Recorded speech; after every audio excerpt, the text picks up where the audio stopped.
My name is Chris Neby. I'm the creator of the Mysterious China series. It is a collection of award-winning feature-length documentaries which showcase the epic cultural heritage of China. Given the recent events of March 2008, I believe it is important to clarify the political history of Tibet. Tibet is about half the size of Europe with a population of only 3 million. As far back as the 13th century, Tibet was officially listed as part of the Middle Kingdom in the maps of the Yuan dynasty, one of the most progressive Chinese dynasties.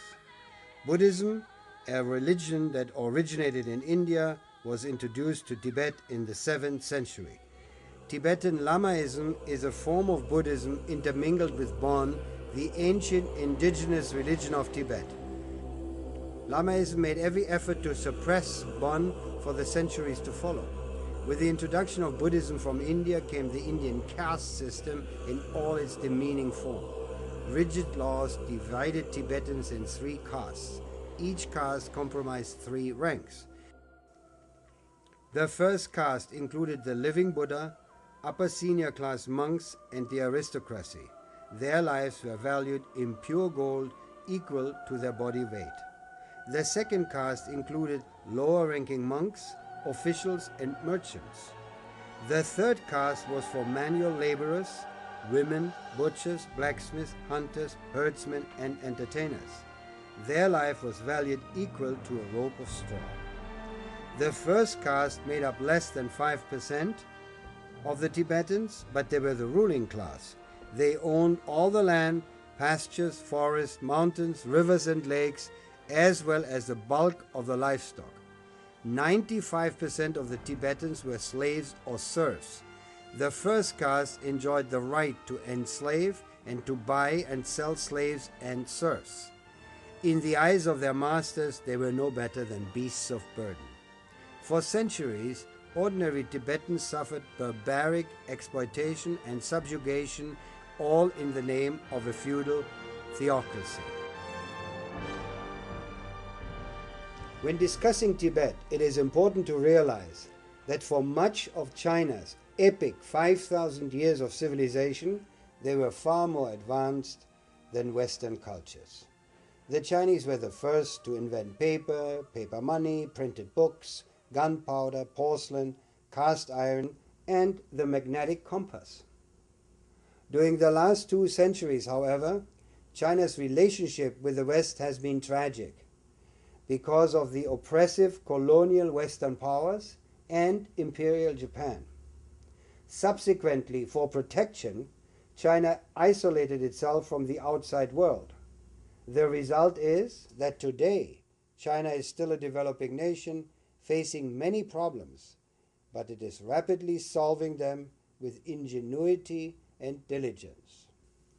In recent years, official documents have come to light which expose the many plots hatched by foreign interests to carve off a piece of Tibet or split the entire Western region from China. In the history of the world, it is arguable that no greater injustice has been recorded than the racist, criminal, and barbaric treatment of China by the colonial, imperialistic powers led by Great Britain in the so-called Opium Wars in the 19th century. The population of China decreased by over 60 million in the period of these conflicts and attacks from foreign powers. China's population at that time was only around 400 million.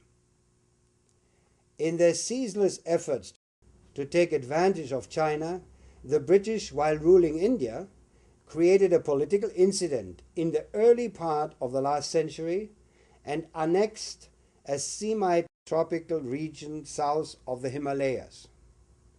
This area had been part of China since ancient times, when this was a holy place for the worshippers of the indigenous Tibetan religion known as Bon.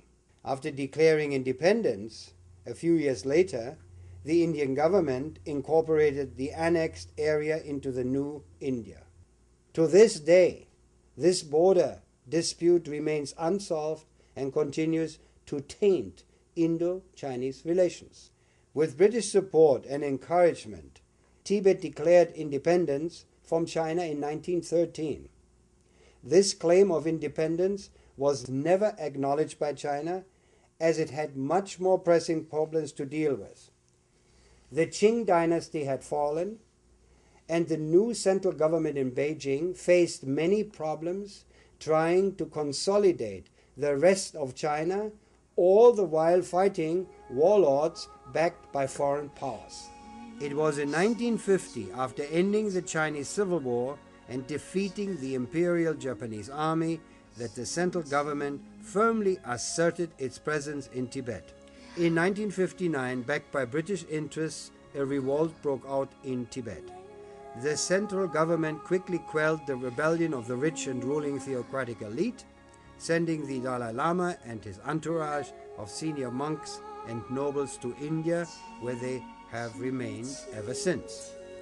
During those centuries, the Chinese central government had not involved themselves in the internal affairs of the despotic, feudal theocracy of Tibet. After 1959, however, the central government abolished all privileges of the Tibetan theocracy once and for all. An extensive land reform was enacted, providing former slaves their own land to till. Livestock breeding and herding was encouraged, a new economy built. For the first time in history, the majority of the Tibetans were able to take control of their lives and decide their own destiny. Tibet has been catapulted in the 21st century by far-reaching reforms and the creation of a state-of-the-art infrastructure with superhighways, user-friendly airports, and the famous Tibetan Express, which connects Tibet with the highly industrialized east of China and ultimately the world.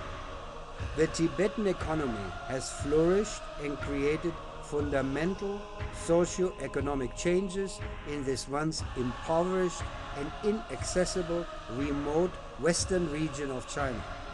The harmonious coexistence of modern Tibet's daily life with the deep religious devotion of the Tibetans is a remarkable result of the central government's policies.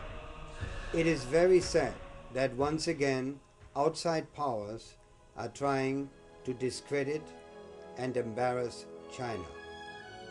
Especially in the year of the 2008 Beijing Olympics, we should refrain from passing unfair and unjust judgment.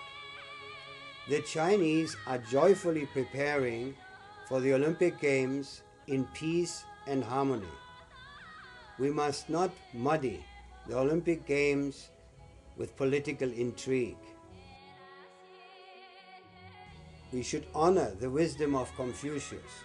Don't do to others what you do not want them to do to you. Study history, not the media. The truth is not to be found in a television broadcast.